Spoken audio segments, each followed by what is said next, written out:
안녕하십니까. 다모이 준비된 창업교실의 김윤수 인사드립니다.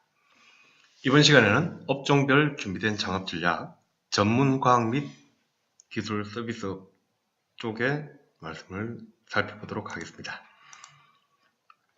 이쪽 연구개발은 전문 서비스업, 건축기술 엔지니어링 및 기타 과학기술 서비스업, 기타 전문 과학 및 기술 서비스업. 이쪽을 보시면 알겠지만은 재능 기반으로 이 준비된 창업과 가장 밀접한 준비된 창업 교실에서 준비된 창업을 하기 위해서 가장 적합한 옵션이 아닐까 생각이 듭니다. 전부 다 어떤 재능 위주를 과학기술 전부 다 재능이 있습니다. 사진 촬영, 전문 디자인, 수의, 과학기술, 엔지니어링 전부 다 이 부분에 회계, 세무, 광고, 법무 재능들이 다 있습니다. 이 많은 재능들 가지고 준비된 창업을 얼마든지 할 수 있음에도 불구하고 왜 일자를 갖다 못 찾을까요? 저는 답답하기만 합니다. 이 부분을 살펴보겠습니다. 이쪽에서는 전문적으로 이쪽 통계가 없습니다. 그래서 취업자 수, 정감 늘어났다 줄었다 반복하고 있습니다. 사업체들 2015년 이후 증가율 둔화하고 있습니다. 지식 기반의 최첨단 지식 기반임에도 불구하고 지금 크게 얼마만큼 침체되어 있는 줄 아시겠죠? 연구개발비 마찬가지로 들쭉날쭉입니다. 시장 매출액 큰 폭으로 성장 중입니다.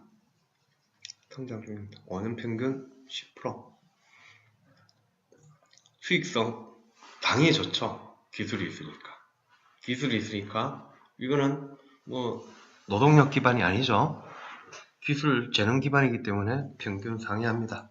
말이 두 마리 필요 없고 차입금 의존율 이거는 자본 기반의 산업이 아니죠. 그렇기 때문에 차입금 의존율이 현저하게 낮습니다.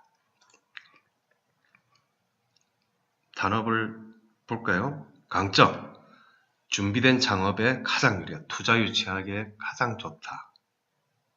어저께 그랬죠? 기술 창업, 전문직 창업을 할 경우에는 기술보증기금에서 최대 10억까지 그건 융자기는 하지만은 투자 쪽에서는 이 기술이 있는 데다 가장 투자를 갖다 합니다.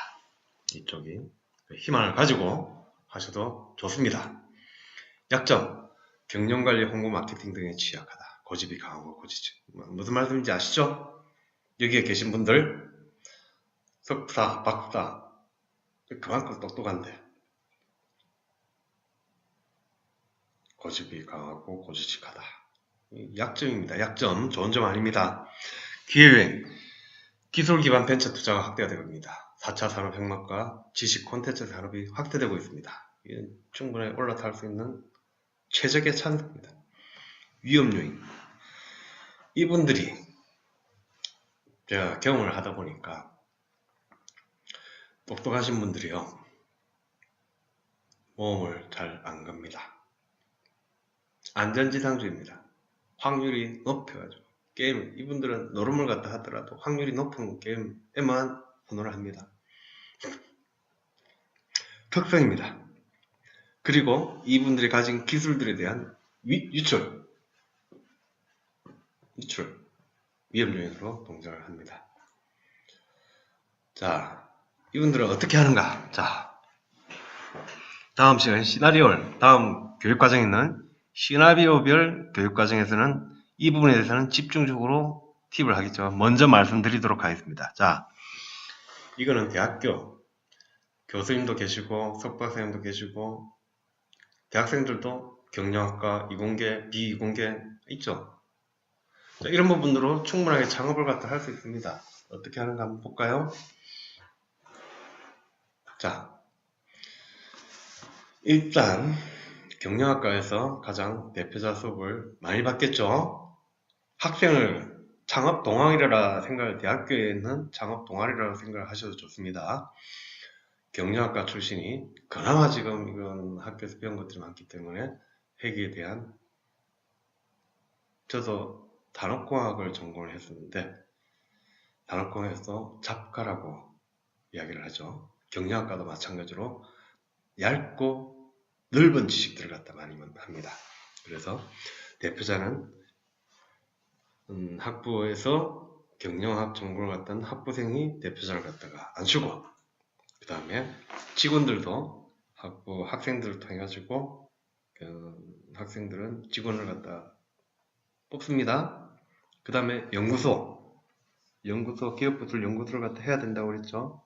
최소 2사람, 개발 전담부서는 1사람, 연구소는 2사람 해가지고 석박사분들 충분하게 가능하죠. 취업을 갖다 하는 거죠. 이게 학내 창업, 대학 내 창업을 하는 모델입니다. 제가 제안하는 모델이고, 그 대학교에서 충분하게 정부의 과제를 갖다가 지금 하고 계시죠. 교육부에서 예산을 가지고 많이 하고 계십니다. 그럼 교수님, 석박사님들 과제를 갖다가 이 기업들하고 대학 내 기업들하고 충분한 과제를 갖다 할 수 있는 거죠. 대학이 청년 일자리 플랫폼의 주역임에도 불구하고 대학의 역할을 못하고 있습니다. 전국의 창업보육센터의 70% 이상이 대학 안에 있음에도 불구하고 대학생들은 취업을 못해서 4년제 대학의 취업률이 엄청 낮죠? 전문대가 높죠? 대학교에서는 이 부분이 있음에도 불구하고 이런 청년 일자리 플랫폼을 못 만들려고 있습니다. 미국의 MIT라든지 미국의 유명 대학들이 왜 그쪽은 실리콘밸리 옆에 있는 대학들, 졸업생들 가지고 동문들 가지고 그 대학교에서 학내 창업을 해가지고 학교로 기부고 엄청 많이 하고 있습니다. 기부를 하면서 서로 시너지를 갖다 하고 있죠. 같이 성장을 갖다 하고 있습니다. 기부금 다시 재투자를 갖다 하면서, 그래서 거기에서는 미국의 대학교에서는 노벨상이 나올 정도로 학교에서는 연구를 갖다가 대학에서는 연구에 집중할 수 있고 학생들은 언제든지 창업을 갖다 할 수 있고 도리에 대해서 하고 있습니다.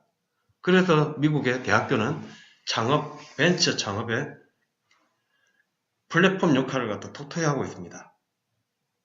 우리나라 대학은 입시생들, 지금 대학생 줄어들고 있기 때문에 입시생들 등록금 위주의 기반 비즈니스밖에 못합니다.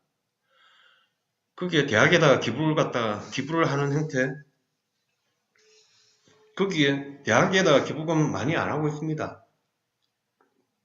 대학들이 그 부분을 갖다가 기부금 가지고 취업들, 애들 창업을 갖다가 시킨다든지 그런 부분을 역할을 갖다 해줘야 되는데 그런 걸 못하기 때문에 우리나라 대학은 미국 대학과 달리 경쟁력을 갖다 자꾸만 잃어가고 있습니다. 이렇게 되는 3학년이라고 하는 대학교에서 대학이 충분하게 재학생들이 얼마나 많습니까? 청년들은 전부 다 대학교 안에 다 들어가 있습니다. 그 친구들이 왜 취업을 갖다 대기업하고 공무원 시험만 준비를 갖다 해야 됩니까? 왜 대학생들이 취업을 못 해가지고 그렇게 안달을 갖다 해야 되고, 왜 대학생들이 교수님, 석박사, 우리나라에 가장 그 지식인들이 많이 있는 곳이 대학인데 이 부분을 갖다 못하고 있기 때문에 가장 안타까운 일이 아닐 수 없습니다. 안타까운 마음에 이 부분에 대해서 제가 언성을 높였습니다. 혹시나 여기에 교수님이나 석박사님, 물론 그분은 힘드신 줄 아십니다. 알고 있습니다. 사립대학 이사장님들, 그리고 국립대학은 안정적이죠. 대학이 역할을 갖다 해줘야 되는 겁니다. 충분하게 청년 일자리 플랫폼의 주역이 될 수 있음에도 불구하고 이거 교수님이나 석박사님이 나서가지고 될 문제가 아닙니다. 사립대학의 이사장님이 이 부분에 대한 관심을 가지고서 대학을 전부 다 이사장님은 사리사욕으로 지금 많이 시중에 인식이 돼 있죠. 사회적 가치, 우리나라 청년들의 미래를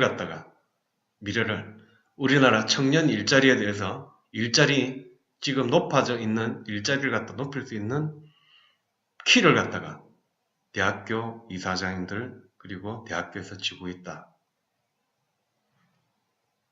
오픈마인드로 해가지고 한다 그러면은 민간 쪽에서 충분하게 협력할 의사들이 있음에도 불구하고 대학교하고 비즈니스를 어느 정도 하신 분들은 교수님들하고 비즈니스를 못합니다. 안 하십니다. 이유가 있습니다. 너무 이야기했네요. 자, 이런 식으로 전문가 기술 서비스를 대학교를 갖다가 대학교에서 이렇게 충분하게 지금 정부에서도 이 부분에 대학 창업을 갖다가 엄청 활성화하고 있죠. 중국 같은 경우는 대학생들의 취업률이 마윈 같은 그 사람들이 대학교에 와서 막 하기 때문에 대학생들이 너도 나도 창업을 갖다 하려고 합니다. 하지만 우리나라 대학생들은 창업하려고 절대 안 하고 있습니다. 하도 망하기 때문에 한국에서 창업을 갖다 중소기업 창업을 하면 망한다는 인식이 하도 강하기 때문에 대학생들은 공무원하고 대기업에 취직하려고 하는 겁니다.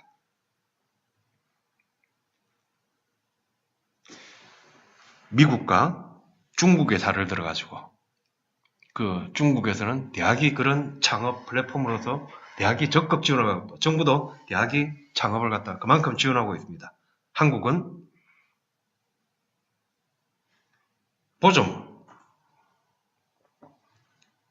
다 좋지 않습니까? 취업률도 높이고 창업률도 높이고 논문 프로젝트를 하다 보니까 논문도 토크도 막 나오죠. 연구 지속성 계속 할 수 있죠. 들어갔다가